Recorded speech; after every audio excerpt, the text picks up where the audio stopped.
Hah! Mampus gua.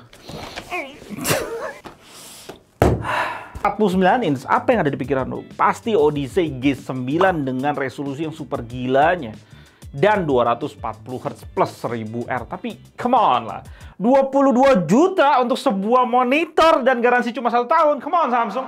2021 men. Philips hari ini kirimin kita model yang cukup lama sebenarnya. 2018.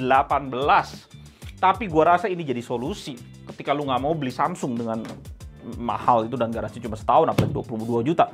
Ini cuma 14 juta dan lu dapetin garansi 3 tahun full dari Philips. Monitor ini fokus banget di productivity. Lu bisa lihat di sini kasih kabel power, habis itu USB-C. Portnya berarti udah ada USB-C. HDMI, DisplayPort dan juga USB hub. Nggak penting-penting banget. 49 inch. Dan seperti kalian tahu, 49 inch selain lu bisa pakai buat gaming tertentu sebenarnya.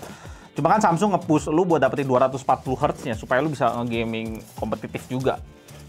Kalau lu mau gitu. Tapi sebenarnya kan inch ultrawide itu sangat-sangat gila, ini nggak masuk akal berarti. Inch ultrawide itu sebenarnya sangat-sangat cocok untuk productivity gitu. Jadi buat kalian yang duitnya mungkin sangat-sangat banyak dan nggak berseri gitu ya. Monitor Philips, Philips yang satu ini yang akan masuk ke Indonesia di harga 14 juta menurut gue bisa jadi salah satu jawaban. Apalagi lu mau pakai ini untuk kerja doang. Karena untuk game ya nggak terlalu indah-indah banget karena dia 70 Hz doang. Tapi ini sinting besinya. Gila, ini gede banget. Lengan gue kalah gede men. Ini besi semua, habis itu di sini kayak masih ada lapisan plastiknya gitu, tapi lu tahu ini semua besi. Nggak masuk akal. Gua nggak tahu ini bakalan launching kapan. Hah? Dia kasih kita remote dah kayak TV dong. Di sini ada 2 HDMI 2.0, di sini DisplayPort 1.4, USB-C, di sini 65 watt power, USB hub. Ini LAN. Nah, terus ini ada 3 USB port. Nah, LAN ini menariknya adalah di monitor ini itu ada webcamnya. Dan webcamnya lu bisa pakai dengan Windows Hello. Jadi lu bisa facial recognition untuk ngebuka komputer lu. Nanti kita coba kita tes ya. Gue tadi ngerasa lucu banget nih, kok ada karakter. Ternyata dia kayak sistem mainan pas kita kecil gitu loh. Ceklek gitu. Ini ke depan ya. Oh iya, webcamnya bisa dibelokin. Ini monitor bangke sih 49 inch dan kalau lu lihat ini sebegini lebarnya. Di situ gue taruh nih 34 inch nih. Dan ketika gue taruh 34 inch kayak kurang lebar gitu ya jadinya, jadi nanggung ya. Nggak masuk akal. Pengalaman pertama gue juga ya kalau lu ngeliat 49 inch dan ini curve-nya 1800 doang, nggak sampai 1500, jadi lu nggak terlalu ngeliatin curve, walaupun sebenarnya karena sepanjang ini 1800 jadi kerasa curve gitu. Dan ini gue coba pakai HDMI, ternyata sanggup HDMI 2.0 sanggup loh untuk kasih bandwidth ke dia. Jadi kalau lu lihat di sini settingannya resolusinya udah bisa nyampe nih 5120 x 1440p. Jadi ini artinya monitor ini mewakili 2 monitor QHD. Dan kalau gue lihat di Nvidia punya driver di sini juga ternyata dia bisa dapetin 8 bit seperti speknya dia. Jadi kalau udah 10 bit sih udah nggak mungkin sih, udah harus pakai DisplayPort. Dan baru kali ini gua tadi cobain pakai DisplayPortnya Lindy ya. Kalau lu lihat sini kan tebel banget nih. Dia kayak nggak masuk gitu DP-nya. Jadi gua saranin lu pakai DP yang agak tipis gitu. Bukan masalah kualitasnya sih, cuma gendut banget soalnya ininya. Bagian bodinya ini gendut, jadi kayak nggak bisa masuk gitu. Jadi gue mesti kayak tadi ngetesin pakai DisplayPort, gue pakai DisplayPort yang lain. Dan satu hal lagi yang gue sadarin, ketika lu mau pakai webcamnya bukan connect ternyata pakai kabel LAN, ya connectnya pakai USB hub.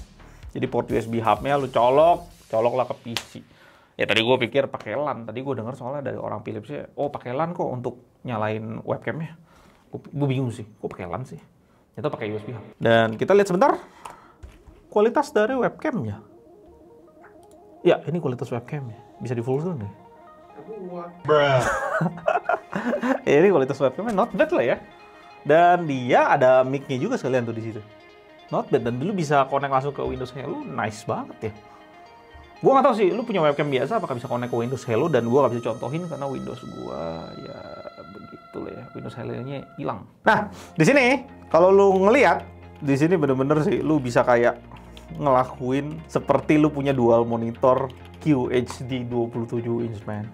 Come on, di sini bisa buka YouTube side by side tanpa ada bezel di tengah. What the hell? Ya kayak lu punya dua monitor gitu. Dengan harga QHD biasa aja 27 inch, Philips aja ada di 3,7, Lenovo di 3,5. Lu bisa beli sekitar 3 biji untuk dapetin satu monitor ini. Ya, dan gue penasaran. Jadi di USB-C-nya di sini itu bisa support sampai 65 watt untuk charge juga. Jadi nanti gue akan colok pakai Mac. Tapi sebelum itu gue mau bahas sedikit tentang remote yang dikasih.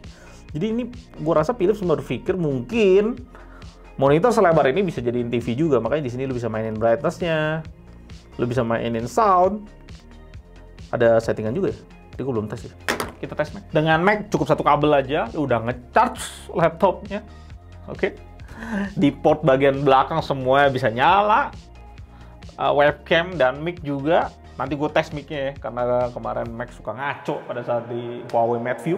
Habis itu di sini gue juga nggak menyangka Thunderbolt 3 support dual QHD 5120 x 1440 dengan hertznya 70 Hz. Oh my god. Basically ketika lu tutup laptopnya dan fokus di kerja di sini ya udah the best sih. Cuma satu kabel doang. Dan mungkin lu taruh di belakang monitor kali karena mejanya udah full banget. Plus lu dapet remote yang bisa langsung lu ngatur-ngatur aja. Ya, gue pengen tes sebentar webcamnya. Bisa langsung kelihatan webcamnya tuh bisa tuh. Bisa tutupin webcamnya. Nice banget. Kita coba audio. Masih ngepak. Nggak mau. Emang ini Tim Cook. Gue tahu di iMac lu ada webcam, ada mic. Jadi kalau ada webcam dan mic dia nggak ngebug. Tapi kalau di Huawei cuma ada mic doang tapi nggak ada webcamnya, ngebug. Ini kan mic-nya built-in-nya bukan ke monitor. Mic di sini built-in-nya ke kamera. Dan bisa. Nih aku bisik-bisik ya. Jadi gue udah ganti sound-nya ke monitor semua, speaker dan mic-nya. Selamat datang di GTA di channel paling canggih di 2021. Selamat datang di GTA di channel paling canggih di 2021. It works! Speaker. Tes lagu lah ya kalau speaker. Colorful flowers. Over You by Och.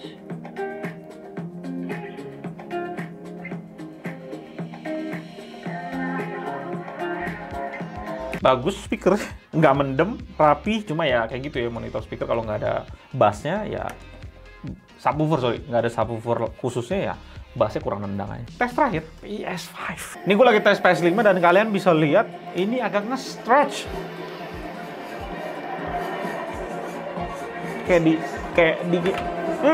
Ini pamer banget dah. Oke, adaptive trigger.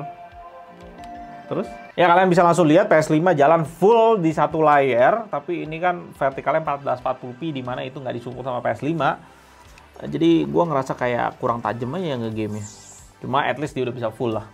Dan gue pikir sebenarnya di monitor ini ada fitur satu lagi namanya PBP. Ya biasanya ultrawide udah tahu picture by picture. Jadi kita bisa bagi monitor ini jadi setengah-setengah untuk dipakai input 1 dan input 2. Dan kita bisa tes aja di sini. Yang terjadi adalah kalian bisa lihat warnanya ini jadi butek nggak jelas gitu. Mungkin karena PS5 nggak support 1440p yang gue juga nggak ngerti ya kenapa PS5 kayak begitu ya. Nggak terlalu worth it ternyata pas gue tes di sini PS5 di mana PS5 nggak support 1440p yang kayaknya akan disupport katanya janjinya gitu ya di update-update berikutnya. Dan ketika di sini gue colokin Mac juga cuma bisa baca 1440p tapi di low resolution jadi nggak begitu tajam di 75 Hz. Ya agak-agak aneh cuma masih works dan sebenarnya monitor ini bisa dipecah gitu kan, cuma Mac juga punya gaya sendiri, punya sistem sendiri yang membuat kayak gini. Mungkin di Windows kagak begitu, terus PS5 juga punya sistem sendiri yang ngelimitasi. Ya sudah. Tapi untuk productivity selama lu pakai satu input it's the best sih kalau gue bilang. Itu pengalaman yang lu nggak ada bezel di tengah itu dengan dua monitor QHD dan kaki yang masih clean ya. Lu bisa taruh handphone mungkin di sini. Nah, remote aja lu kalau harus ini clean. Smartphone lu taruh di sini, mungkin pernak-pernik lu atau tumbuhan hijau itu juga masih clean. Tapi kalian bisa lihat sendiri Kalau mejanya langsung habis dengan monitor doang. Gila ini. Tapi bener sih, Philips ini ngasih lu semuanya untuk WFH dari rumah dengan segala kelengkapannya.